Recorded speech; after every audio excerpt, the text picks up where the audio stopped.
मतलब कभी कभी राहुल गांधी जी को देख के सच में लगता है कि कहीं वो बीजेपी के एजेंट तो नहीं है। पहले आप ये वीडियो देखिए।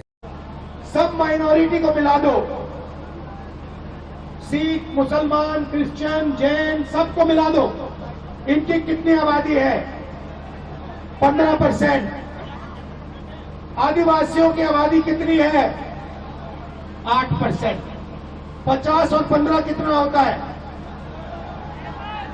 65 और 15 कितना होता है? 80 और 8 कितना होता है? मैनेजमेंट में आपके लोग कितने हैं? 0। तो प्राइवेट कंपनियों, सबसे बड़ी प्राइवेट कंपनियों में आपका एक आदमी मालिक नहीं, आपके सीनियर मैनेजमेंट में एक बंदा नहीं।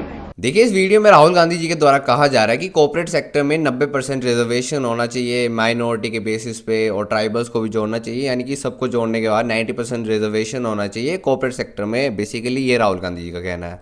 लेकिन भाई साहब, हम सभी देख चुके हैं कि इसी रिजर्वेशन और जो यूजीसी का मुद्दा उस पर बीजेपी को कितना ज़्यादा जो बैकलैश था वो सहना पड़ा था। बीजेपी का कोर वोट बैंक था, उनसे छिटकता हुआ नजर आ रहा था, और उसमें से कुछ लोग तो कांग्रेस को वोट करने की बात कर रहे थे। लेकिन अभी राहुल गांधी जी के द्वारा कुछ ऐसी बातें बोली गई हैं जिनकी वजह से उन्हें वोट करने का बिल्कुल भी मन नहीं करता है।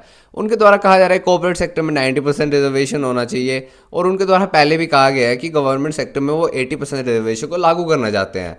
मतलब पूरे देश में वो रिजर्वेशन लागू करना चाहते हैं। पता नहीं भाई साहब, हमारे देश को आगे लेके जाना चाहते हैं या पीछे लेके जाना चाहते हैं।